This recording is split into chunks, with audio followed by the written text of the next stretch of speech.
ඔයාලා හැමෝම මගේ channel එකට සාදරයෙන් පිළිගන්නවා. ඉතින් අපි බලමු අද අපි කොහොමද රස බිලින් චට්නි එකක් හදාගන්නේ කියලා.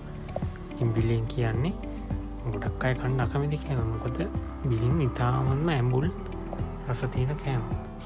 ඉතින් අපි මෙන්න මේ විදිහට චට්නි එකක් වගේ හදුවාම කන්න නැති අයත් මේක ආසාවෙන් කන විදිහට අපිට හදාගන්න පුළුවන්.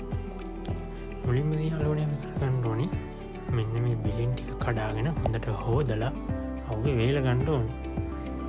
ඊට පස්සේ වේලුණාට පස්සේ මෙන්න මේ විදිහට බිලින් ටික අරගෙන දෙපැත්තේ මේ කෑලි දෙක හැම බිලින් ගෙඩියකම ඔයාලා කපා ගන්න.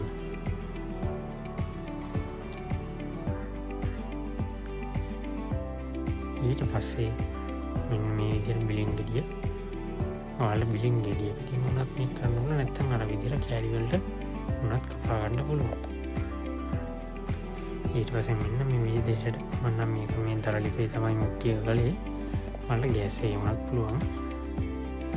වතුර දාන්න නැතුව මේ කපාගත්ත බිලින් ටික මෙන්න මේ විදිහට ඇතිලියට දාලා ඒකට මේ මන් දානවා වගේ ලුණු දාන්න ඕනේ. හොඳට ලුණු ටිකක් දාන්න ඕනේ. ඊට පස්සේ ඒක විනාඩි 10ක් වගේ අපි වහලා තියෙනවා. මේ බිලින් වල තියෙන වතුර වලින්ම තමයි ඇතුලේ මේ බිලින් ටික හොඳට තැම්බෙන්නේ. මේ වල පේනවනේ දැන් ලස්සනට බිලින් ටික පාට වේගෙන එනවා. ඊට පස්සේ බිලින් එකේ තියෙන වතුර ටික අපි වෙනම භාජනයකට දාලා බිලින් ටික දාලා ඒ වතුර ටික අයින් කරගෙන ආයි මේ ඇතුළේට මර බිලින් ටික දාලා අපි ඊළඟට දාගන්නවා සීනි.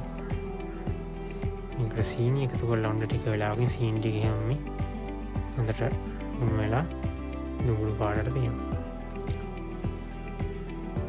ඊට පස්සේ හොඳට පොඩ්ඩක් කලවම් කරලා අපි ඊළඟට මේකට එකතු කරගන්නවා ගම්මිරිස කුරුඳු පොතු ස්වල්පයක්. ඒක දාලා හොඳට මේ කලවම් කරලා ඔයාලගේ සැරට අනුව මිරිස් කැලි මිරිස් ටික මේකට දාගන්න පුළුවන්. ඉතින් යාළුවනේ ඔච්චරයි අපිට දාන්න තියෙන්නේ. ඊට පස්සේ ආයි පොඩ්ඩක් මේක වහලා තියලා ඔයාලට රස බලන්න පුළුවන්. මෙන්න මේ විදිහට තමයි මම අද බිලින් එක ආවේ.